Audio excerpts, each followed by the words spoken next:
अस्सलाम वालेकुम व्यूअर्स। मैंने आपको मीट पुडिंग बनाने का तरीका बताया था। आज मैं चिकन की पुडिंग बनाऊंगी। ये चिकन का मीट है और आज मैं दूसरे तरीके से बनाऊंगी मीट पुडिंग। ये भी मीट ही पुडिंग है लेकिन ये चिकन से बनेगी। और आज मैं उन लोगों के लिए बनाऊंगी जो नए नए हैं और उनको ज़रा मुश्किल होती है बनाने में, तो उनके लिए बहुत ही आसान तरीका है। ये चीज़ें आप देख लें किस तरह से क्या क्या इस्तेमाल हो रही हैं। इसमें भी वही, ये ऑनियन है, ये गार्लिक है और हरी मिर्चें जो आपको जितनी चाहिए वो, हरा धनिया, कोरिएंडर और मेथी। ये खुशबू के लिए है, मेथी नहीं भी डालें तो भी चल सकता है। इसके अलावा थोड़ी सी दही पड़ेगी, 2 अदद अंडे पड़ेंगे। ये कीमा है आधा किलो चिकन का बारीक पिसा हुआ। और ये है लाल मिर्च, रेड चिली पाउडर। ये हल्दी है, टर्मरिक पाउडर। ये है सॉल्ट, नमक। ये है क्यूमिन पाउडर यानी सफ़ेद ज़ीरा पिसा हुआ। ये है गरम मसाला, स्पाइसी मिक्स स्पाइसी पाउडर। और ये है काली मिर्च, ब्लैक पेपर। और ये मैंने थोड़ा सा इसमें शामी कबाब का टेस्ट देने के लिए शामी कबाब का मसाला मैंने डाला है इसमें।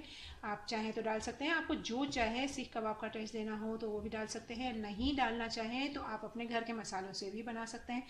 उस सूरत में घर के मसाले थोड़े से ज़्यादा पड़ेंगे और ये जब हमने डाला है तो थोड़ा सा मसाला की क्वांटिटी थोड़ी कम हो जाती है। फिर इसके बाद थोड़ा सा इसमें तेल यूज़ होगा, थोड़ा सा तेल यूज़ होगा, बहुत ही मामूली सा। ये चीज़ें, ये इंग्रेडिएंट हैं, इनको किस तरह से बनेगा ये आगे आपको वीडियो में बताया जाएगा। प्याज को मोटा मोटा काट लिया है, लहसुन भी और अदरक भी, ये सब मोटा मोटा कटा हुआ है, ये इसमें पड़ेगा और इसके बाद ग्राइंड होगा, पिसेगा। इसीलिए मैंने यहाँ आज मोटा मोटा रखा है। अगर आप चाहें तो साबुत भी डाल सकते हैं, जिस तरह से शामी कबाब में पड़ता है वैसा पड़ सकता है। मैंने इसको बड़े बड़े टुकड़े कर लिया है। और ये धनिया और ये भी मैंने काट लिया है और हरी मिर्चें भी मैंने काट ली, चाहे तो साबुत भी डाल सकती हैं।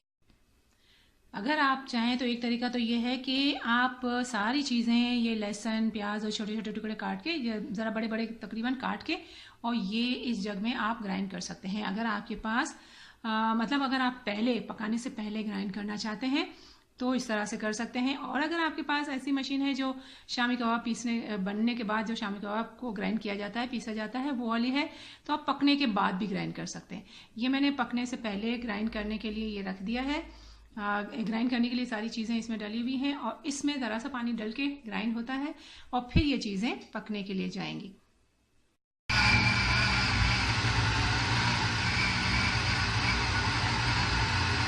इन सारी चीज़ों को मिक्सर में डाल के ग्राइंड कर लिया।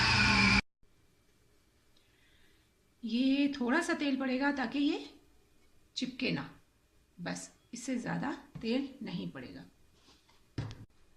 ये कीमा है, चिकन का कीमा है।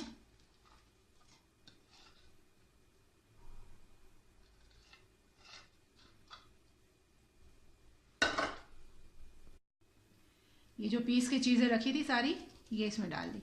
सारे मसाले जो मैंने निकालने आपको बताए थे वो सारे इसमें पीस के डालेंगे। ये आपके पास है, ऑप्शनल, आपकी मर्ज़ी है। आप चाहें तो ग्रीन मसाले का करें, मैंने ग्रीन मसाले वाला बनाया है। मेथी वगैरह डालते हैं तो ग्रीन मसाले की बनती है। जब सारी चीज़ें अंदर डाल दी फिर चूल्हा ऑन करेंगे और पकाने के लिए रखेंगे। चूँकि ये चिकन है इसलिए ज़रा सी देर में पक जाएगी।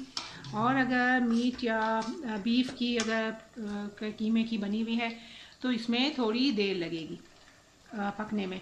लेकिन ये तो आपको अंदाज़ा होगा कि कौन सी चीज़ में कितनी देर लगती है। चिकन की तो ज़रा देर में बन जाएगी। जब ये भुन जाएगी तो इसमें कोयले का हम दम देंगे। ये कोयला है जो कि गर्म हो चुका है, रेड हो चुका है। इसको मैं चिकन में डालूंगी। ये है चिकन जिसकी मैंने एक डब रोटी का एक पीस रखा है। ये गर्म हो गई। अब नीचे चूल्हा बंद कर दिया है मैंने। अब इसमें ये कोयला रखूंगी।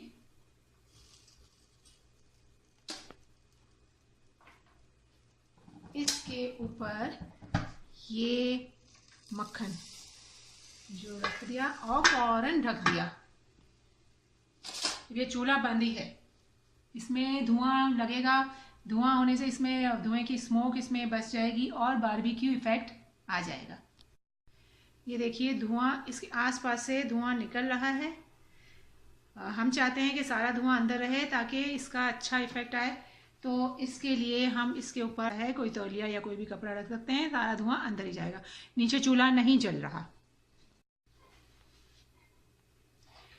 ये इसमें कोयले का धुआं बस चुका है, अब ये हमने हटा लिया। ये अब याद रखिएगा, ये जब डाल रहे हैं नीचे चूल्हा नहीं जलना चाहिए। ये 2 अदद अंडे हैं। देखिए इसमें 2 यॉक निकल आई, 2 जर्दियाँ निकल आई। एक अंडे में 2 जर्दियाँ निकल आई। यहाँ बहुत अच्छे अंडे मिल रहे हैं। इसमें भी 2 निकले, इसमें 4 जर्दियाँ हो गई। 2 अदद बड़े बड़े अंडे हैं।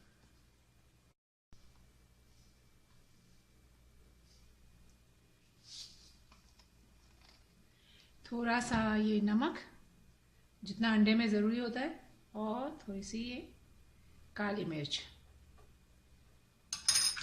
और इसको अच्छी तरह फेंट लिया। अगर आपको स्पाइसी चाहिए तो आप इसमें चाट मसाला भी डाल सकते हैं, और अगर नहीं तो इतना डालें कि बस 2 अंडे में जितना चाहिए होता है, ऑमलेट बनाते वक्त जितना चाहिए हो इतना नमक और काली मिर्च काफ़ी है।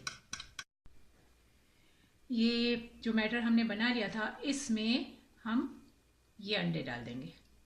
इस बात का ख्याल रखना है, अगर आपका ये बैटर बन गया है और आपका ये बैटर मोटा है तो आप इसको पीस लेंगे जैसे शामी कबाब पीसा जाता है इस तरह। लेकिन अगर आपका पहले से ही जो पिसा हुआ सही है तो पीसने की ज़रूरत नहीं है, लेकिन पीस लें तो ज़्यादा बेहतर है, इससे बहुत अच्छा होता है।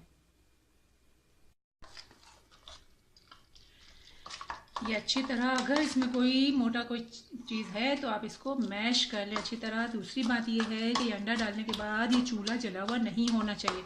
चूल्हा बंद है, देखिए मैं हाथ से पकड़ रही हूँ, चूल्हा बंद है, इसमें अंडा डाला है। अब इसको बेक करने के लिए रखेंगे।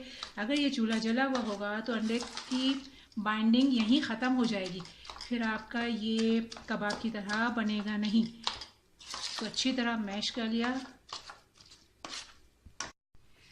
ये डिश को मैंने हल्का सा मक्खन, मार्जरीन जो आप चाहें उससे ग्रीस करना होता है, चाहे तो देसी घी से। मैं आमतौर पर देसी घी से करती हूँ। अगर आप नहीं है देसी घी तो सादे घी से, या अगर आप तेल इस्तेमाल करते हैं, जो तेल अच्छा वाला इस्तेमाल करते हैं, उससे इसको ग्रीस कर लिया जाता है। चाहे तो मक्खन भी लगाया जा सकता है। ये हर तरफ से इसको ग्रीस कर लिया। अब ये जो डिश मैंने ग्रीस करके रखी हुई थी उसमें मैं ये डाल रही हूँ।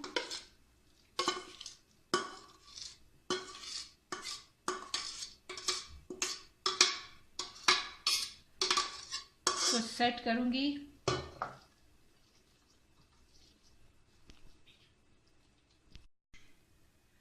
ये इसमें मैंने जो अंडा आधा अंदर डाल दिया था, आधा बाकी बचा है, वो ऊपर डाल रही हूँ। ऊपर अंडा जो डालते हैं उससे वाइट वाइट अंडा ऊपर नज़र आएगा और अच्छी लेयर बनेगी। और इसको फैला दिया, हर तरफ फैला दिया। जब ये पूरी तरह हर तरफ फैल गई, फिर साथ साथ इसमें हमने थोड़ा सा धनिया भी डाल दिया। ये अंडे की वाइट और येलो जैसी लेयर बनेगी, ऊपर ग्रीन कलर के ये धनिया नज़र आएगा, नीचे से कीमे का झलक नज़र आएगी, और बहुत टेस्टी और खुशनुमा डिश बन जाएगी। ये डिश आपकी तैयार है, अब माइक्रोवेव में जा रही है और 5 या 6 मिनट में ये तैयार हो जाती है। 5 या 6 मिनट लगते हैं।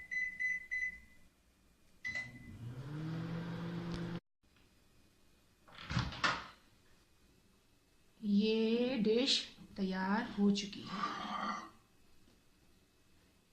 ये देखिए।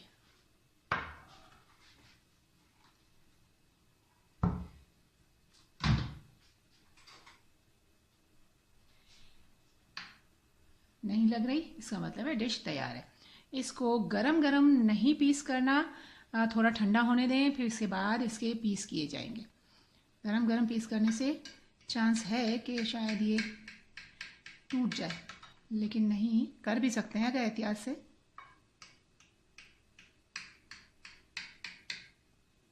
बहुत ही मज़ेदार डिश है ये, चिकन की पुडिंग है, तेज़ छुरी से करना चाहिए। अगर आपको ऊपर अंडे की लेयर ज़्यादा चाहिए, येलोइश ज़्यादा चाहिए, तो आप ऊपर अंडे का ज़्यादा अंडा डाल सकते हैं, जिससे अंडे की एक येलोइश लेयर बनेगी और नीचे से ये ब्राउन होती है। ये देखें, जहाँ जहाँ ज़्यादा अंडा है वहाँ येलोइश लेयर है, ये येलोइश है, बाकी कम है। लेकिन अंडा बाइंड करने के लिए चाहिए होता है। अगर आपने लाइनें लगा भी ली हैं, कट कर भी दिया है, तो अभी आप निकालेंगे हरगिज़ नहीं, क्योंकि अभी आप निकालेंगे तो ये चूँकि गर्म है, इसीलिए ये पीस अच्छे नहीं निकलेंगे। अब जैसा चाहें आप पीस कर सकते हैं इसे।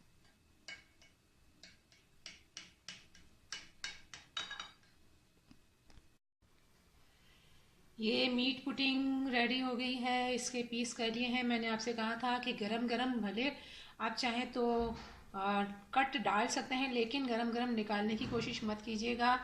ये थोड़ा इसको ठंडा होने दें फिर निकालिएगा। इसकी मेन टिप ये है कि इसको इसके सारे मसाले जो हैं वो ग्राइंड किए हुए होने चाहिए।